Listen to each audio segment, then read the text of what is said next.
Hello, everyone. I'm Robin Hopkins, and this is Well Adjusting, where I talk to people about life stuff, but not in an NPR way. It's more like we're at the bar, having cocktails, getting into your business sort of way. It's giving drunk NPR. Oh, and producer Steph is here too. Hello. Today we chat, well, opening your heart to dating. Hey, folks.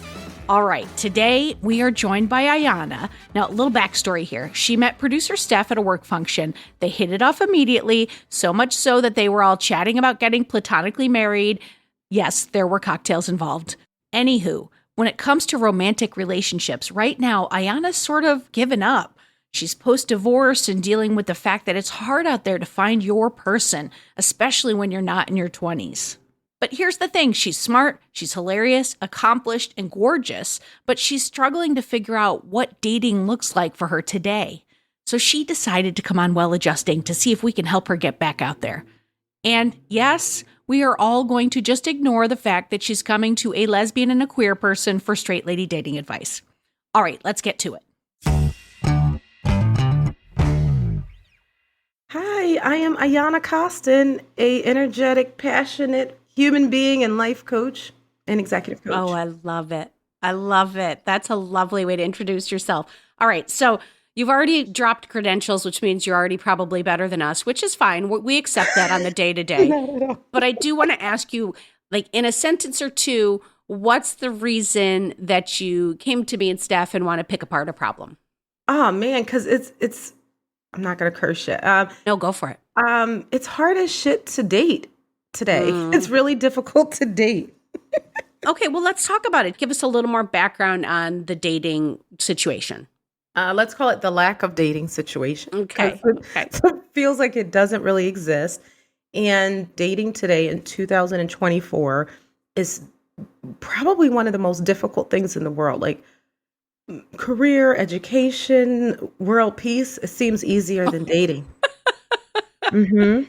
I just kind of want to know, like, your approach to dating. Like, how do you approach it? How do you look at it other than it fucking sucks, which is valid? It's two things. I don't know what dating really is or means. It's like a really difficult thing to define.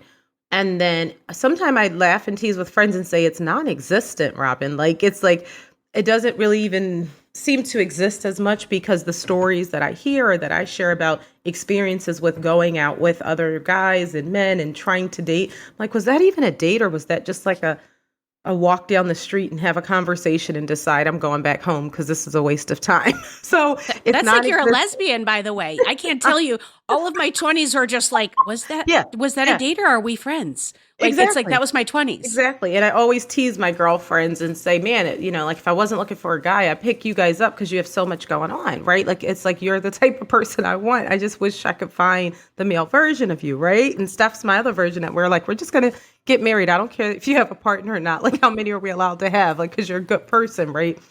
So this concept of finding somebody date me. Wait a minute. Come on, Robbie, come on in too. We just met. Give us 10 seconds and a drink and you're in.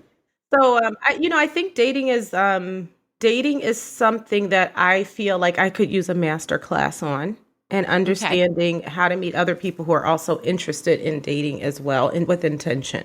Okay, so we're gonna pick this apart a little bit because I want to hear more of Ayana and less of like the general dating world. Okay. So like I want to know more about what you feel.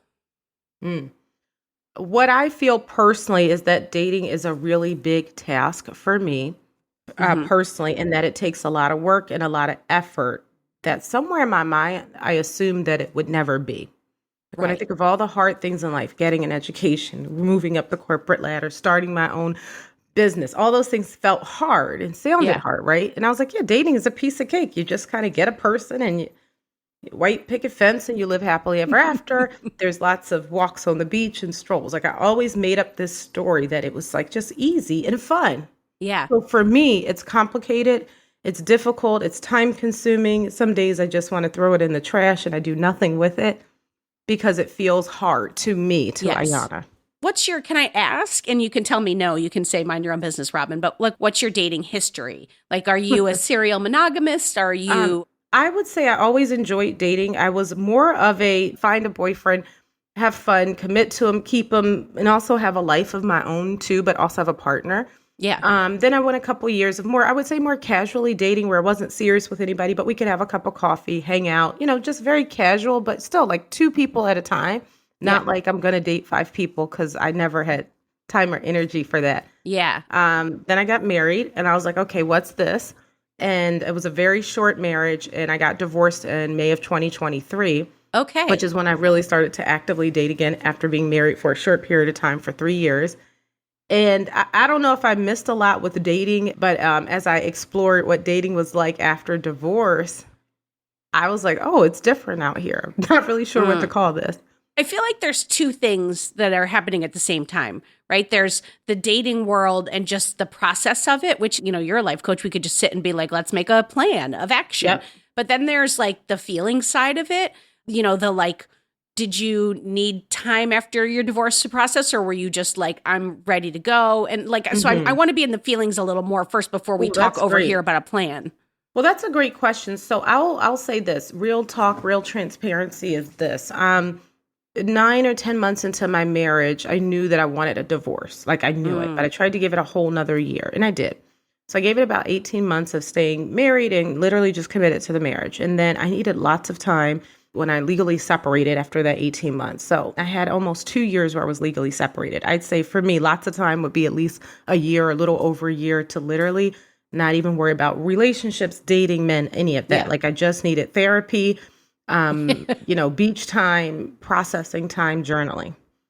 Within the last year of that 2-year separation, I was really open and interested in dating because it was lonely. It was frustrating to not have a person to share life with. I didn't even approach it at that moment when I thought about it. So I wasn't actively looking to date. I just was more thoughtful about what does it mean to find a partner because I knew that this thing was coming to an end.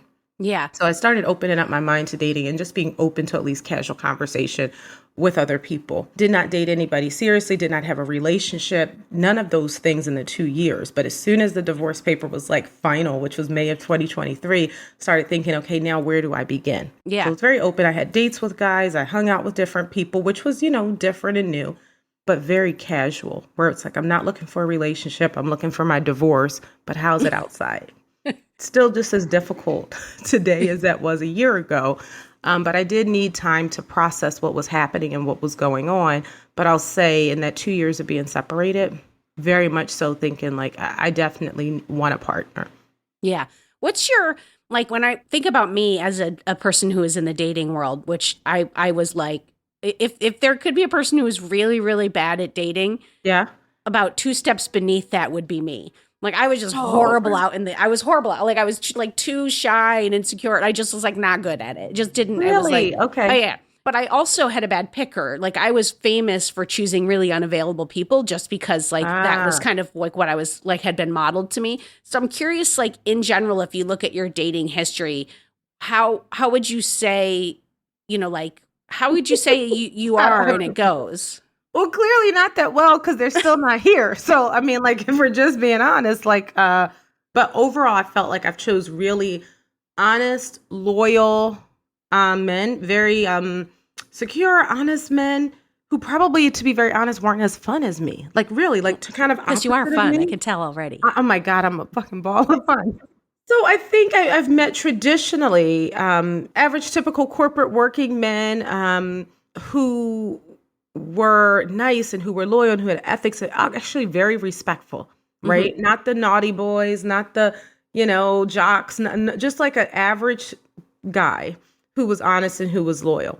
I think I'm very attracted to and also into people who have some passion for something in life. So I'm looking for someone who, whether you like to golf on the weekends or you like to go to a car show, like have anything that you like. I don't even care if I never even heard of what it was. So I'm always looking for people who have something that they're into and also family oriented. So really the traditional kind of really white picket. Kind of guy. Right. The last guy that I started to casually see, I can't even really call it dating, right before I was divorced, very interested in him, wasn't looking for him, was kind of out and about working actually.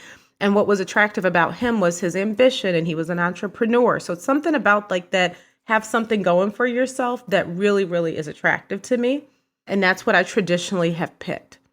And what can I ask? Because I'm really getting into your business here. So that's why I keep saying, can Get I on ask? in. But what happened in your marriage? Was it just like I really Yeah. wanted the idea of it more Oh than the man, person? how much time do we have? Really quick story for this. I knew my husband for 16 or 17 years prior to getting married.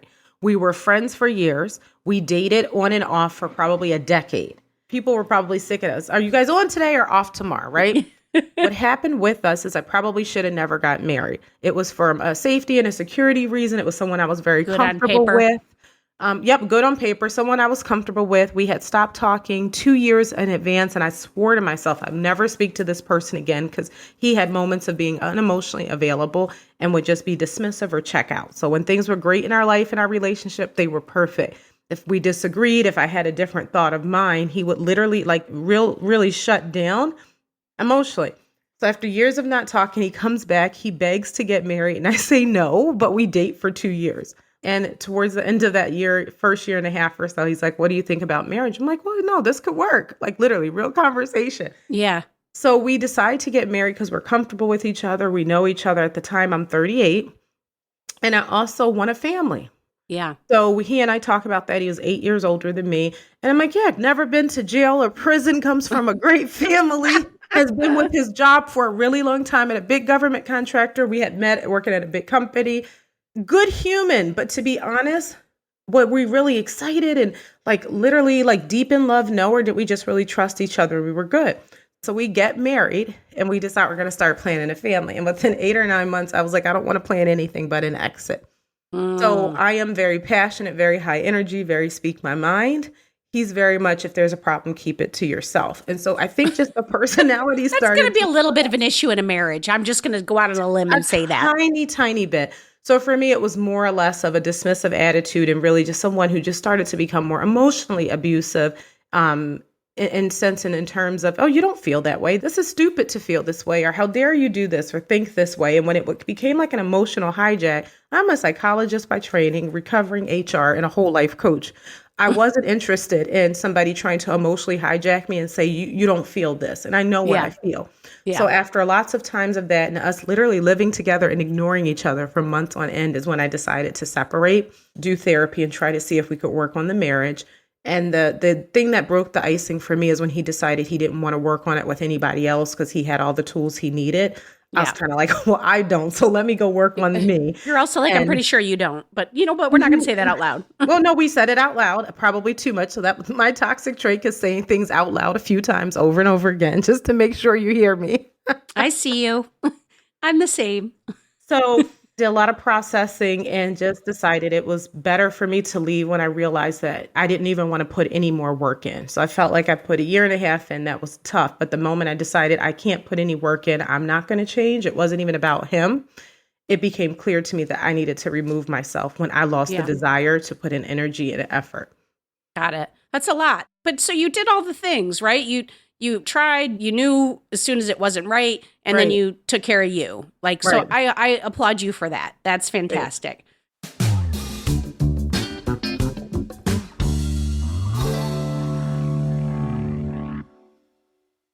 Hi, friends. If you listen to this show, then you know it is never a bad thing to ask for help. And sometimes we might even need help on a cellular level. I mean, who would have thought? And that's where our friends over at Timeline come in. Timeline is a Swiss life science company that has spent 10 years doing research to bring their product MitoPure to the market. 10 years, folks, that's a commitment. Now, on this show, we often talk about what happens over the long term, and unfortunately, aging is a part of that process. So are you ready for a quick science lesson? Okay, great. Mitochondria are our cells' power generators, okay? They're a key influence in how we age. And as we get older, mitochondrial efficiency, it naturally declines. And that's where MitoPure comes in. MitoPure is clinically shown to give our cellular energy generators new power by triggering the body's natural process for removing and rebuilding damaged mitochondria. You can think of MitoPure as like little Pac-Men in your cells just chomping up the damaged mitochondria that make you feel tired, and they're going to recycle it into new healthy ones. Now, you can take MitoPure in two ways. Talking soft gels for when you're on the go and you want something super convenient, or they have a berry powder mix, which can be incorporated into breakfast. Maybe, your daily yogurt, your smoothie, or if you're me, a Coke Zero. So taking 2 MitoPure soft gels a day for only 2 months, it can help you feel big improvements in your cellular energy, muscle strength, and endurance. After 4 months, you'll feel yourself getting stronger and experiencing less inflammation and recovering faster after workouts. I mean, who would not want that? So Timeline has a special offer for you, my amazing listeners. Timeline is offering 10% off your first order of MitoPure. You're going to go to timeline.com/RobHop. That's TIMELINE.com/RobHop. Go get it, folks.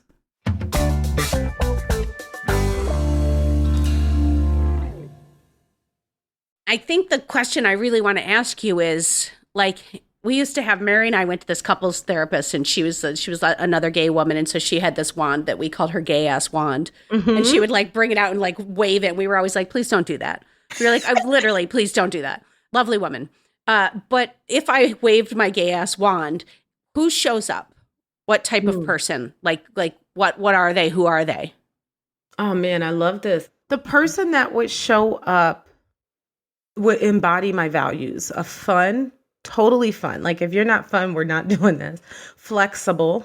Mm-hmm. They would be committed to being loyal and to working on a relationship. So I'm not a person who thinks that all relationships are fun and cherries. I'm a person who thinks the person who's going to show up is going to know the relationship has times where it's horrifying and it's stupid and it's like, why the fuck am I here? Mm-hmm. And they still commit to doing the work to stay here, knowing that these tough times are tough. I'm not looking for this unicorn where there's no issues. I'm looking for somebody whose issues I can tolerate and they can tolerate mine and who will work on them. They have to have something they're passionate about career-wise. Just a beautiful heart, beautiful, beautiful, beautiful heart and soul. And they have to be, you don't have to be as extroverted as I am. Because if there's a scale of extroversion, tip me over twice, I've hit it. But you've got to be able to come around friends, family, colleagues, and I can leave you alone and you can handle your own. So an extremely shy person, extremely internal person, just take me out today, just knock me out. But that's also really, really, really important. And just, I love hard. I love deeply. I want a lover boy. I want a person who's just I'm here to love, to have a good time. So those are important things. And also to me, my spirituality is really important. Mm-hmm. And so I believe in God. I believe in spirituality. I believe, that a man who's really centered and knows God without being a Bible thumper is important. Because I'm a Christian that cusses. I am. I drink cocktails. I cuss. But I have a foundation and a belief system. And I would really like somebody to at least understand and have those values so that we're not kind of fighting about some of those things. Okay. So we don't need to send you off, have you journaling. You know what you want, who you want. But I want to ask about the disconnect about the Ayana who chose the good on paper, who wasn't those things. Me too. I'm no, you're right. If you want to diagnose that, so say more about that. Well, I mean, if I look at my disconnect, I'll give you an example, me choosing, I had this on again, off again thing with a straight woman. And it was just it couldn't have been, it was my version of choosing a married man. This is a person who's unavailable, so clearly telling me we're not going to do this. But then at the same time saying we're doing this, and I was all in on that. But it was connected for me to, I don't think that I really believed I was worthy or that I loved myself enough or it was also really familiar. And so I'm curious for you, if you've made any connections in that area.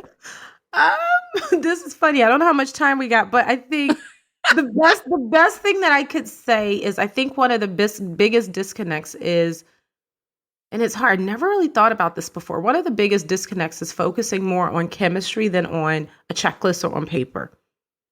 And I really feel that deeply to say, maybe I always said I want a corporate man or a professional entrepreneur. I would use that as an example.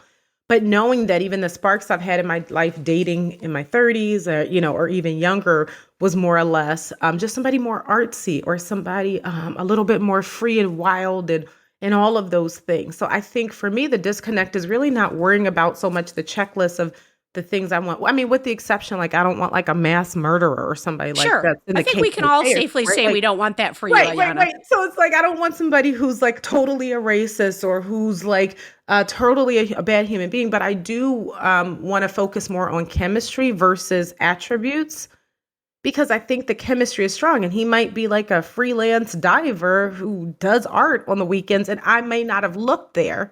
Yeah. Because I was so concerned. And it wasn't like I cared about what other people thought. I just made up the story that, the matches were both like corporate America per se. And I think I could have missed out on and again, I maybe I'll get some artsy guy with dreads that likes to smoke weed. I don't know. But if the chemistry's right, I got to pay attention to that, not the characteristics on the list.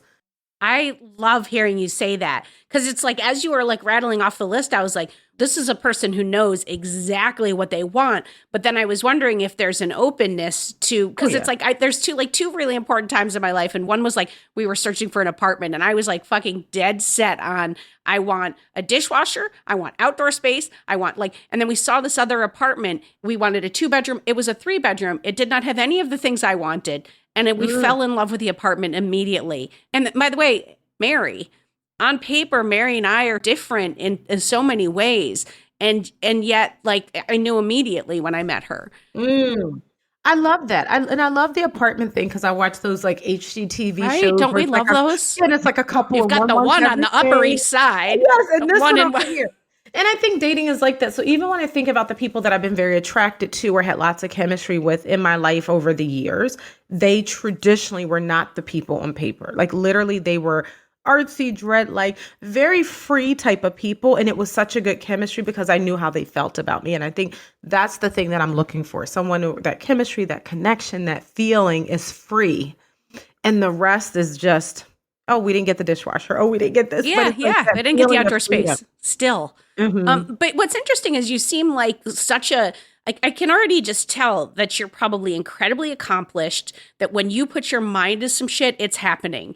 And I wonder, and I'm just saying this, thinking this out loud, if you're approaching dating the way that you approach corporate life or all of the things that you accomplish in your life. And I don't know if I don't know if that works.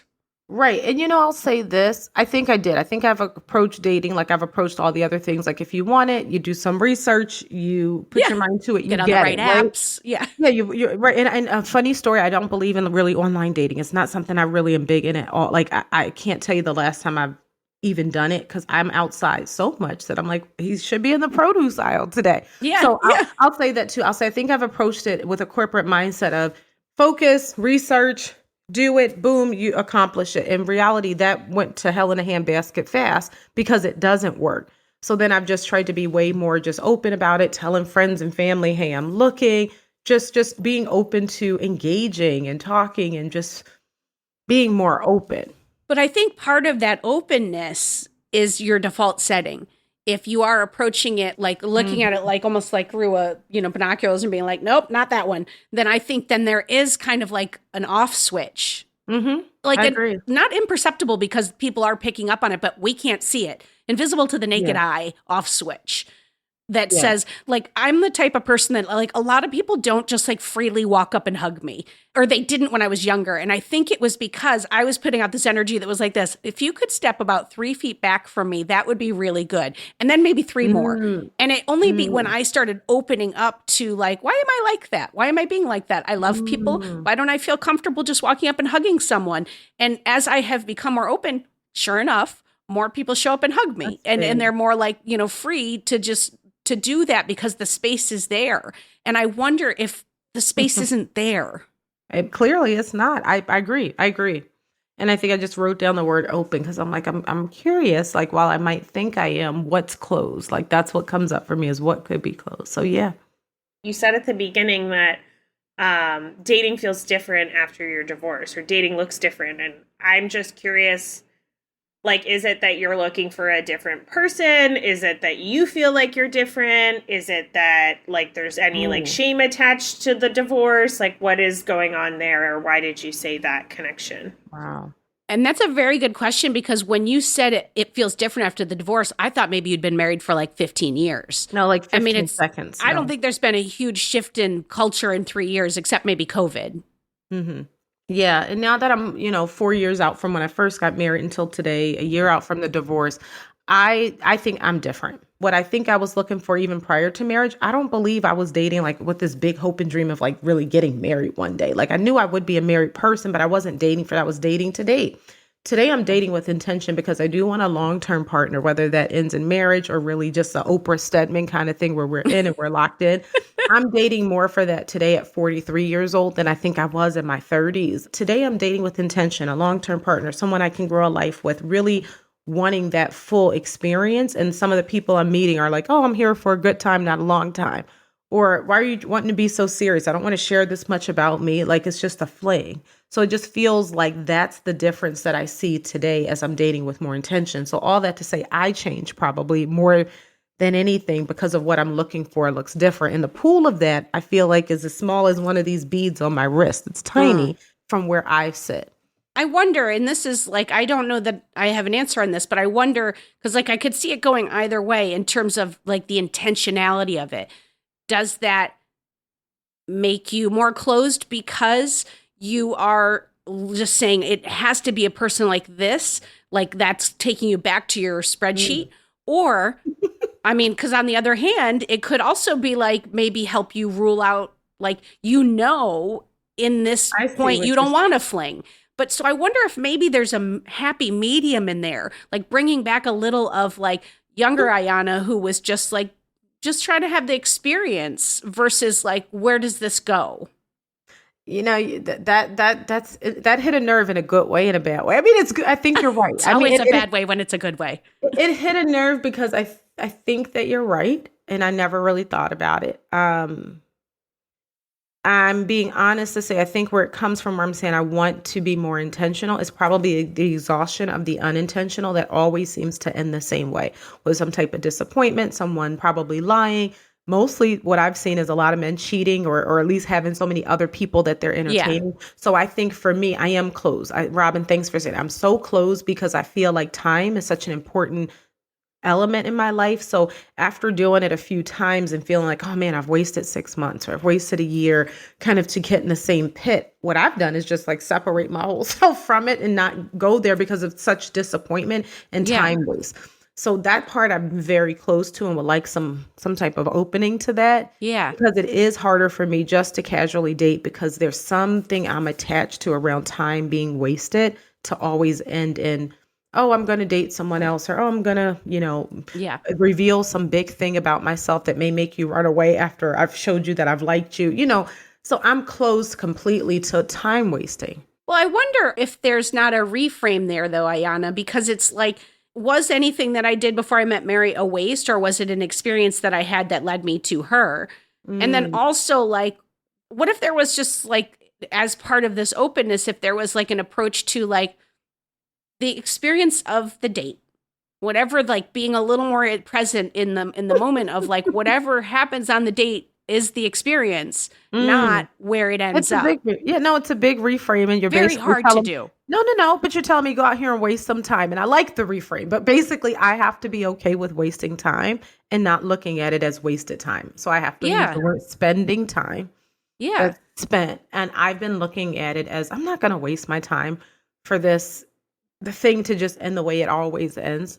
So I do need a reframe there. I do. Because like who knows how it's going to end? Yes, you have examples of it in the past, and you're an intuitive person. That's clear. So obviously you might have a good instinct. Like I'm not suggesting you ignore red flags, but I am suggesting maybe following your heart a little more.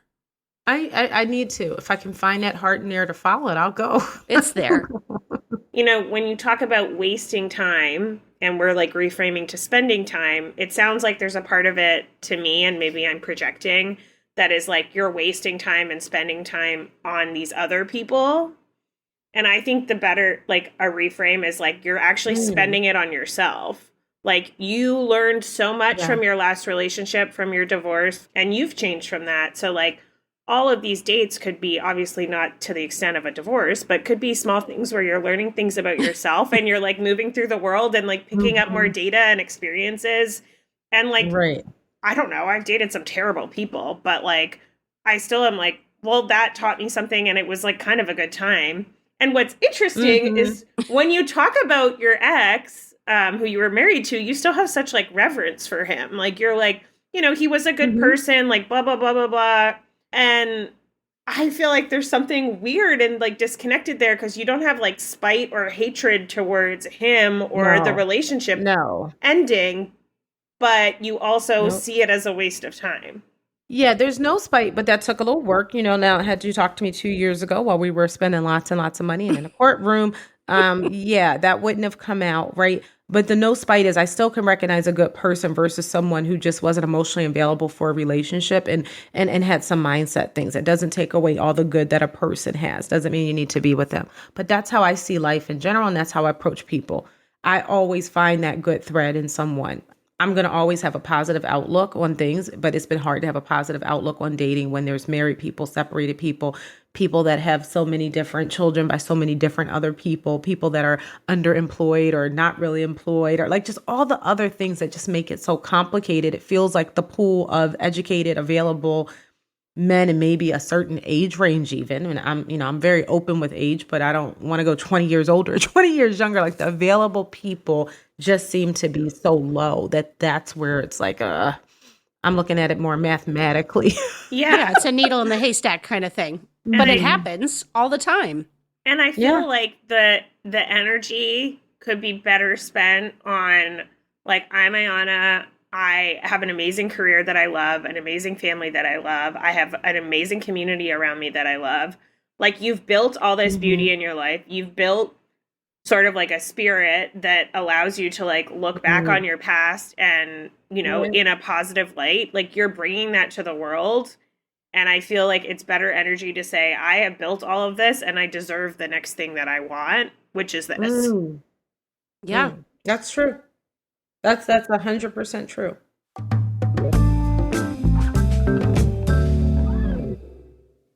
Because you are so like intuitive and you're a therapist and you're a life coach, if you were your own client, how would you say to yourself to be more open? Like what homework would you give yourself? Because you know you. And I want it to be the stuff that makes you uncomfortable. No, I love this. No, I do. And I'm thinking about like the few people that have, tried to approach her. I'm like, oh, I think it's literally just going. Like just, when something feels weird, like, well, why would they, suggest whatever? Go with the suggestion. Like literally not even having like the thought to stop and just kind of like going with the suggestion. So long as it's not dangerous or, anything like that. I think that would be big. The other thing, the openness really would even be around talking about it. So this is a good step for me. Like, I don't even think I talk about it that much anymore. Like people are like, how's dating? I'm like, and I move on. So the openness has to be really saying, I'm struggling with this. And I feel comfortable talking about struggling with work. Feel comfortable talking about struggling with some big project or education or a family thing. I don't know that I always feel comfortable saying it's uncomfortable and it's hard to date on a day-to-day basis. I have to even be open about that. And I think there's it's almost like for you, there's like a fine line of figuring out where to be open and where to respect the red flags. It's like you're walking on a balance beam almost. I am. I don't know. Are you, I'm already answering the question in my head, but are you the type of person that like when you're doing something that is probably not right, somewhere and you're making a choice whether you're going to listen or not?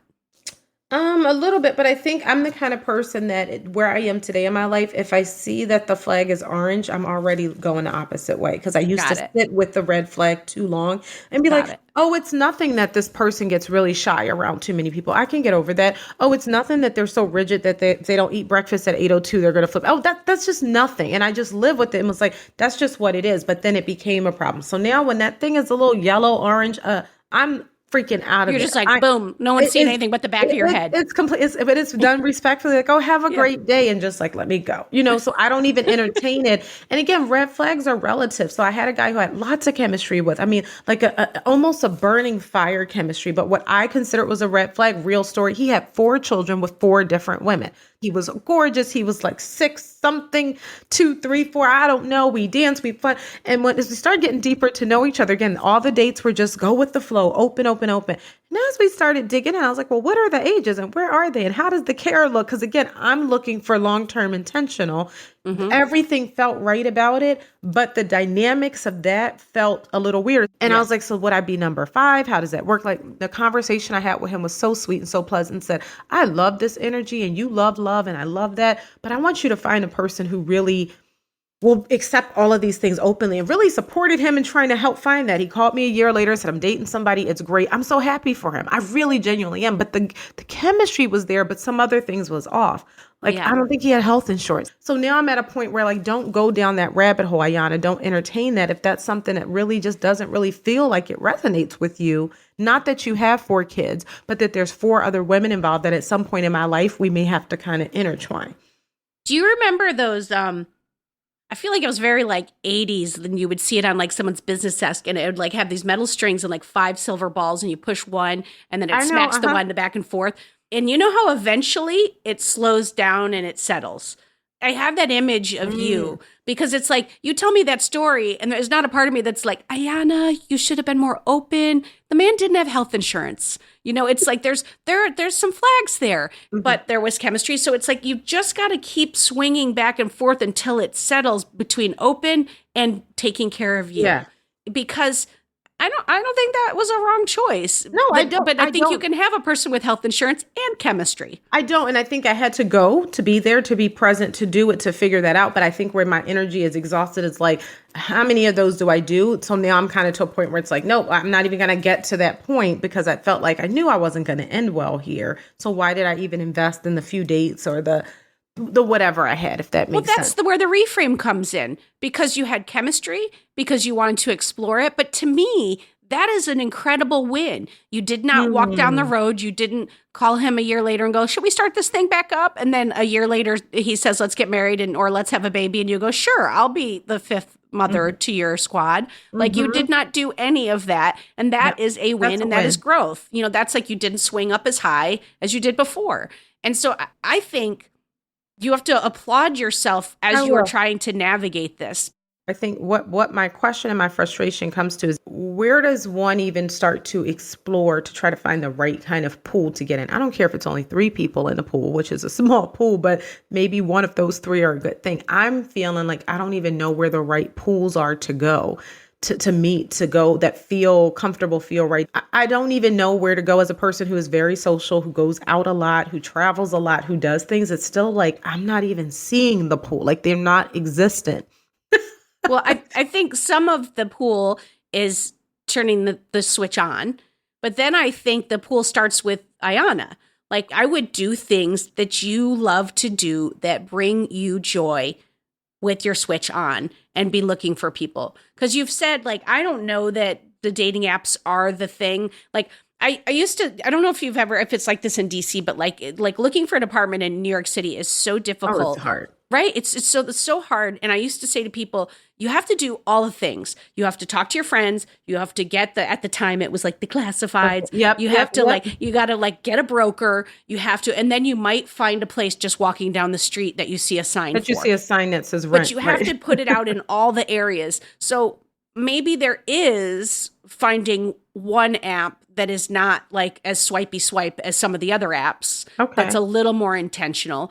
But maybe it is focusing on talking to friends and being like, look, this is kind of what I'm looking for. I'm interested in connection and chemistry, but I also would like this. If you know anybody, I'm open to blind dates. Set me up. Maybe there is some kind of like stupid speed dating thing. Maybe there is like a traveling club or like a, meetups for things that you like. Like that to me is the version of approaching an apartment. No, but approaching, like not one thing, but all areas with the switch on. Yeah, well, the switch on is actually vital. I fear that when I approach the things I like to do, the men who I'm interested aren't going to be there. So let's say some certain wine tastings, or I really just love a good spa day. I go to spa all the time. There's not a single man in there. So the things that I really love to do have tons of women. Now, I love happy hours, right? I love to travel. But again, the things that I genuinely love, there's not like a line of available bachelors that like go. I'm not a big sports fan. I'm sure if I was, that would go. But I'm open to saying I love a sports social event that has the barbecue before the sport. So I have done those things. Funny you say travel club. Went to a travel club meeting, learning more about travel as a way to make more income. There were more men there who were interested in investments and money and things like that. So I'm trying to be open, but I still get frustrated that I just, even when I think I'm open, I will speak to guys, I will talk to people and all that, but I don't feel like it's really going anywhere or intentional. And I will be open to the app thing or the intentional thing. I've looked at even saying, what if a matchmaker was for me? Like, really, that's like where I was landing and ending, because I felt like it would take some of the stress out. And funny story, I watch, I think it's Netflix. Have you guys ever seen The Indian Matchmaker? Oh, yeah. No, but I've heard about this show. God. I want to go on. I'm not Indian that I know of in my DNA, but I want her to come help me, because the process is fascinating. And even her terms of what she sees today and years ago is different because of these requests that people come with. And so I love something like that where it was more intentional. And I've never done that. So I'm kind of looking into the cost and the idea of that, which was totally different. Yeah. I want a balance of intentional and not intentional in any way. Yesterday, I met this person that works for the Red Cross, and I can't donate blood. And so I like made a joke about that. Like, I was like, I can't donate blood, but I love the Red Cross. Like, I might need blood one day kind of thing. And he's like, shut it down immediately and was like, every person I talk to can like tell 5 to 10,000 other people to donate blood. And he's like, I'm not talking to you so that you donate blood. I'm talking to you because you have this, like, every person has their own network and community. And when you talked about being in the spa, first of all, the spa I go to is only like femme people, like men cannot enter, like legally, like they could not enter. So when I saw that, I'm like picturing you in like a tub, you know, but like every one of those people, every one of those connections has their own community that is outside of you, but you're still relating to each other, you know, like if you have chemistry with like a woman, it's not because you're going to date the woman, but probably she attracts people that are, you know, people who could be in my pool. In your orbit. I had never thought about that stuff. That is literally like almost brilliant. And I, again, never really even saw it or thought of it that way for whatever reason. So I love you that. never met a bigger connector than Steph. And so now you're in her world, in her orbit. So who knows? I know. She's going to be like, what about this dude? What about this? No, I met him at Whole Foods. Serious. And I do have to make the switch to say, again, my openness, to Robin's point, is how open am I about it, what I need, where I'm frustrated. And what I deeply desire is love, commitment, and that fun. Like being able to say that, I think it's been more closed because I was looking at it in a more negative way. So I love that. I love both of those. Yeah, because I don't think that in any way, shape, or form we're going to solve in this conversation what or how you're approaching it, except to say, turn the switch on and then use all the skills that you have to just be like, oh, that might be a place, or that's a person I should talk to. And I'm going to start being open with the people in my life. I think you do those things, I think it will, like, people will start to show up. I just have faith in that. Me too. And I have to stop looking at it like, oh, it's trash. I have to look at it like there's some gold out here, and I just haven't been positioned in front of the gold, But yet. it's okay to have your moments where you're like, it is trash and I need to talk to a friend because I'm like so fed up and I'm sick of this. Like, get that shit out and then get back out there. Like, or just like live your life and enjoy your life and have fun with the switch on. And I'd be surprised that you don't feel like people are hugging you more often. I get it. I'm going to go with my gold star for the day. And I appreciate both the ideas about being open in that pool. So I'm a noodle on that a bit. All right. Well, we are going to need an update at some point when you feel ready and comfortable because I'm very invested right now and I need to be at the wedding. So I absolutely will let you know for sure. Even if it's prior to marriage, just how openness looks and what dating could feel and look like. So I'll promise to keep you posted. You have reached the well-adjusting expert of the day. I'm Damona Hoffman, and I'm a certified dating coach. I host the Dates and Mates podcast every week, and I have a new book called F the Fairy Tale. When you're dating older than 20 or older than 30, it is a smaller pool. It does require a different strategy. I mean, there's a reason I titled my book F the Fairy Tale.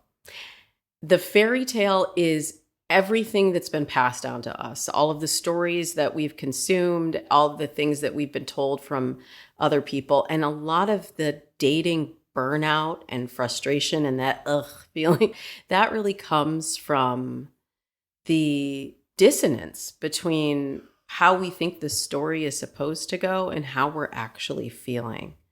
So I say that it's really important to have clarity on what you're looking for, and not just the kind of relationship, but really like, how do you want to feel? And once we have clarity on that, and you can communicate that without fear, without being worried about being judged, then it's a lot easier to weed through all of the noise, because there's a lot of noise online. There's a lot of noise in the dating scene, but the people who do not want the serious relationship, they will self-select out. And thank you. I say thank and release. Thank you. Bye-bye. Because it creates space for the person that does want what you want. What I do all day is help people develop a strategy that includes both online and offline. I'm a huge fan of the dating apps, especially for women over 40, women who are divorced. They've been great for so many of my clients over the last decade and a half that I've been doing this, because it expands your social circle. And ultimately, when you're dating, that's what you need to do. You need to meet new people. But as we get older, our social circles become more defined. So we already have our job set. We already have our home set. We have our kids community. And many times those things are not changing. So it's really hard to get new inputs without using some sort of online input. So the other thing that happens when you get older is, let's face it, we get more rigid. We get more stuck into our routines and our ways. And it becomes a choice of, I have all these great things in my life. I have these great friends in my life. Do I really want to step out into this uncomfortable space where I may not know anyone and I'm having to be vulnerable, and it's really uncomfortable and it can be really scary? But that is what is required if you are coming into the dating scene fresh in your 40s, your 50s, or older. So I really like dating apps as a starting point, because I also look at dating as a set of learned skills. And if you haven't been using them, if you've been in a relationship, or maybe you just said, I'm not doing dating, I'm taking a dating hiatus. If you haven't been practicing those skills, they begin to weaken, they atrophy. And so what I encourage people to do is to actually practice dating skills, because the more that you do it, the less frustrating it is, and the less each of those individual interactions really matter for your overall experience of meeting your person. And I always begin a dating plan with mindset. I'll do things with my clients like writing a dating mantra, acknowledging what is that loop that's playing in your head of, there's no single men my age. There isn't anyone that is smart enough or educated enough or makes enough money or wants somebody with kids, or, whatever it is that's our expectation and our insecurity. We have to first just examine that and how much it actually plays in our brains, and then orders our steps from there. And then once we acknowledge it, that's when we can start to rewrite it and to write our own fairy tale. My final thought is actually that you are fine. Like, nothing needs to change about you. A lot of times people are like, I don't know what I'm doing wrong. I don't know what's wrong with me. We get FOMO from seeing our friends and family get into relationships or ask us, why aren't we in a relationship?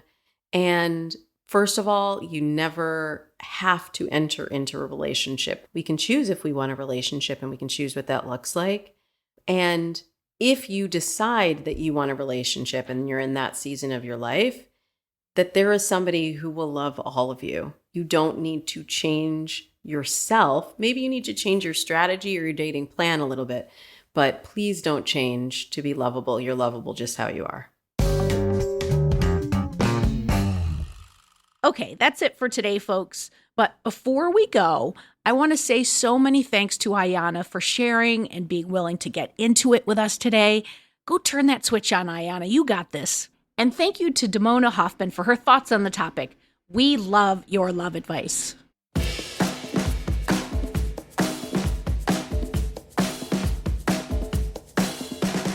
For more Robin, and you may need that, you probably don't need it, but like if you do, you can follow me at Real Rob Hops on all the platforms, all the socials, as the kids today say. Well Adjusting is an Edit Audio original series. It's exec produced by Steph Colburn and Robin Hopkins. Our producer and editor is Maria Passingham, and our production manager is Kathleen Speckert. Thank you to the entire Edit Audio team and to you for listening. Oh, hey, before you take out those AirPods, this show is just for entertainment. If you are in need of help, please, please, please reach out to a professional. Go ahead and get that help. You deserve it.